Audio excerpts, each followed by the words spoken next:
Hey there YouTube, this is Vargas XX78 with another collection pick of video. Just wanted to share with you guys the comic books that have been waiting for me this last weekend, this month and 1 week. A lot of really cool reading that got piled up here, so just wanted to share that with you guys. So let's start off with the first issue, which is Superior Spider-Man issue 19. Yes, I still organize this as Amazing Spider-Man. So that's why I always start off with this one. This concludes the meeting between Spider-Man 2099 and the Superior Spider-Man. And it really does an interesting twist on this.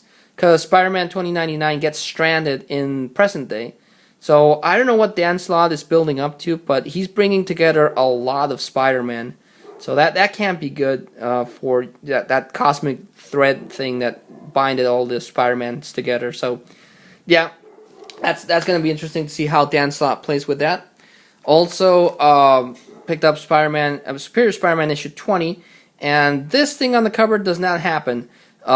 Things are not going well for the Superior Spider-Man. He doesn't get his doctorate, so he encounters the Black Cat and basically wails on her. So far as, chipping up a tooth out of her. So she leaves her webbed up, and the Black Cat vows revenge. So yeah, Superior Spider-Man, things not going so well for him. Also, Horizon's no longer there, so he decides that he's going to set up his own company, his own research and development company. So yeah, that's the thing about Dan Slott. You don't know where his book is going to go, and I don't know how many issues he's going to have until he's forced to bring back Peter Parker. But yeah, picked up the last issue of Venom. This is Venom issue 42. And I'm really disappointed in this issue because it really doesn't conclude a lot of the plots that were going through Venom. Venom summons Mephisto, and they kind of have a talk about the demon brand that Venom had after making the deal with Mephisto. They kind of hint at why Mania exists, but then they're interrupted with a battle between Crossbones and all of the hired guns that were going after Venom. So it's very disappointing to see the book end and not have everything conclude satisfactorily. But Venom is going to make an appearance in Superior Spider-Man, so, we still have a couple of Venom for the immediate future. Picked up Infinity Part 4, where the Avengers in space are, and the rest of the intergalactic coalition is taking the fight to the Builders.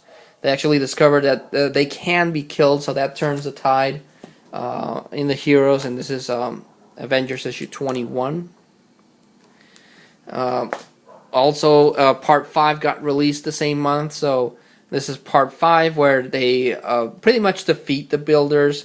They bring peace to the universe, and they find out that Thanos is on Earth, and the whole fleet goes back to Earth to try to stop Thanos, and same thing crosses over with Avengers 22. So the last issue is going to be interesting. It's been an interesting experiment to see part of the storyline be about the Avengers in space, and then the other part be about Earth. So it's an interesting experiment, and so far I've liked Infinity a lot more than I liked Age of Ultron. But that's going to spill into a new crossover called Inhumanity, which I'm not going to even pick up. Marvel's getting too crazy with all these big events on one freaking year. Picked up the Thunderbolts issue 17 crossover of Infinity, and I'm still not liking the artwork by Jeff DiPaolo. I don't think his artwork fits a book like this. I read that they're going to introduce Ghost Rider into the Thunderbolts, so that might be a reason to keep the book, but if they don't change the artwork, even with a character as cool as Ghost Rider and Venom and the Punisher and Elektra and Deadpool, I'm not gonna continue buying this book. I just can't get over the artwork. It's not good. I'm sorry. Picked up the very expensive Batman issue 24, which has Batman finally donning the cape and cowl, and he goes after the Red Hood gang, basically showcasing the origin of the Joker. So, if you're a Joker fan and you're willing to pay the $7 this book costs, pick this one up. I'm pretty sure this book is gonna command some insane prices later on. Issue 25 is going to be $5, so DC's really milking this this awesome team of Scott Snyder and Greg Capullo. But yeah, it's worth it. Even though it's more expensive, it's definitely worth it because that team is pretty awesome. Also picked up another awesome Batman book. This is Batman and Two-Face. Batman Ann is basically turned into a team-up book. It's still $2.99, so that's awesome. But the writing by Peter J. Tomasi and the artwork by Patrick Gleason is amazing.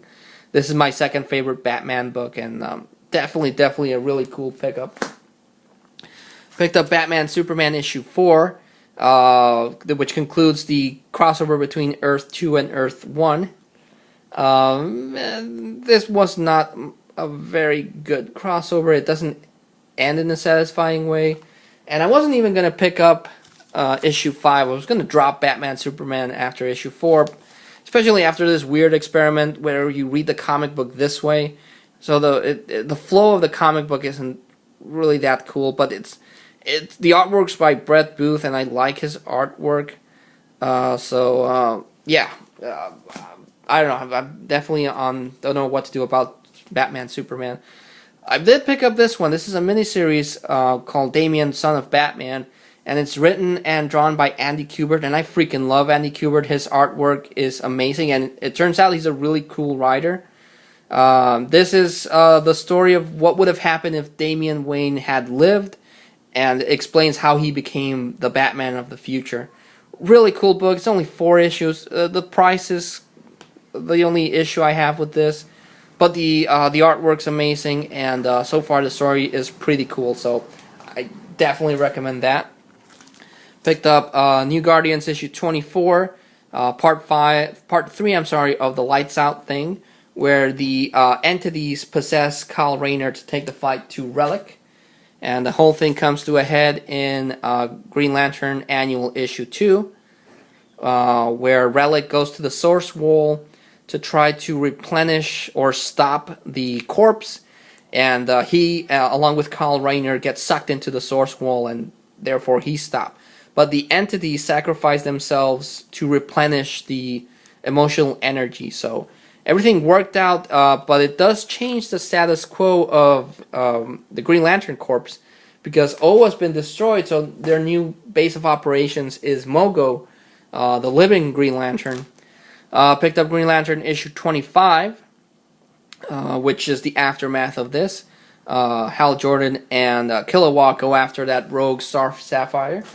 I'm not sure about Green Lantern. I don't know if I'll keep buying that. I want to pick up New Guardians issue 25 to see the aftermath of Kyle, to see what happened to him, but I think I'm going to definitely drop Green Lantern. Picked up Justice League issue 24, which is a Forever Evil crossover, and they showcase the origin of Ultraman. So if you're curious about that, the book itself is pretty cool. I like the book. Really good read. So if you're curious about the new 52 version of Ultraman, that's the book to pick up. Also picked up Forever Evil issue 3. I'm really digging this. Turns out that the Justice League is not dead. They somehow got fused within the Firestorm Matrix, and then Firestorm disappeared. So no one knows where the League is. But Lex Luthor is building his own team, and it has a really cool fight between Black Adam and Ultraman. So that's pretty cool. I really like that too. Another series I'm liking is DC Universe versus Master of the Universe. This finally has that big battle that I've always wanted to see between He-Man and Superman, and it turns out it does not go well for Superman. The writing in this is pretty cool. The artwork I'm liking, even though I don't like the design they gave to Skeletor. He looked kind of weird, but this is like a dream crossover for me, so I'm really happy that that's happening. Picked up Simpsons Comics issue 206, which I have not read, so sorry about that. Picked up Superman issue 24, which unfortunately I still have not read. Picked up Superman Unchained issue 4, which is kind of confusing because it has Lex Luthor torturing Jimmy Olsen while Superman and the government Superman are fighting these military guys. So this book took its sweet time to release, and it was kind of weird. But yeah, I'm hoping it gets a little better. Picked up Smallville Season 11, Issue 18. One more issue to go, and Smallville Season 11 is going to get canceled in favor to be released like a bunch of miniseries. I'm going to drop Smallville. I'm not going to pick up a couple of miniseries. As a monthly, it was okay, but miniseries, I'm not digging that, so that's gone. Only one more issue to go. Picked up Superman Wonder Woman Issue 1, and I wasn't even going to pick this one up because I don't think there's a need to release a book starring Superman and Wonder Woman, but I picked it up because it stars Doomsday. At the end of the issue, Doomsday wails on Wonder Woman, so yeah, I freaking love Doomsday. I think he's an awesome character, so yeah, the wraparound cover is pretty cool. So yeah, as soon as this Doomsday storyline ends, I'm not going to continue picking up Superman Wonder Woman unless another cool storyline follows up. Picked up Swamp Thing Annual Issue 2, where Swamp Thing meets a couple of more previous Swamp avatars. And in Swamp Thing 25, it's the big battle between Cedar and Alec Holland. And Alec Holland refuses to kill Cedar, so the Parliament of the Green drags him very deep into the Green, and they proclaim that Cedar is the new Avatar, and they turn him into the new Swamp Thing. So, yeah, the big twist that I didn't see coming on this book, and that's the thing I love about Swamp Thing. You think it's going one way, and boop, it switches over. Picked up Uncanny Avengers Issue 13, which I haven't read. Picked up Uncanny X-Men Issue 13, which I haven't read. Picked up Wolverine and the X-Men Issue 37, which, you guessed it, I haven't read. And the reason for that is because I want to read the whole series, the whole Battle for the Atom thing, on one single sitting. So, yeah, that's why I didn't want to read these couple of issues. And I picked up the end of the whole thing, Battle of the Atom Issue 2, which I kind of breezed through, and yeah, the status quo for the X-Men and the Uncanny X-Men is weird, but it's written by Michael Bendis, so, you know. Wasn't going to pick this one up either, but I couldn't help myself after I read that Ed McGuinness was going to do the artwork. I already knew that they were going to bring back Nightcrawler. I'm sorry, in Amazing X-Men. It was hinted in Wolverine and the X-Men, and it was only a matter of time before they bring back Nightcrawler. Turns out that he was in heaven. And his father, Azazel, invades heaven, so that drags Wolverine and the Jean Grey School into the whole affair. The artwork is pretty cool. That's, again, the main selling point why I picked it up, and honestly, it's the return of Nightcrawler, and that character has been sorely missed in the X-Men book, so glad to have him back. Went to Hot Topic, and for $1 I picked up Volume 2 of The Walking Dead. This is the trade paperback of Robert Kirkman's awesome series. It was $1, so how could I not pick them up? I need to pick up Volume 1, but this was a pretty awesome pickup.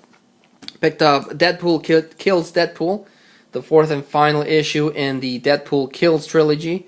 And honestly, it was a disappointed issue. I would have liked a couple of more pages for them to have a decent battle between Deadpool and the anti-Deadpool, but that didn't happen, and that was disappointing. I expected more out of that. Also picked up Longshot Saves the Marvel Universe, another book I was hoping a lot more for, because it has Longshot encountering all these different what-if versions of characters. And so far the first issue didn't really convince me. I'm going to wait until he actually goes into the multiverse and hope it picks up.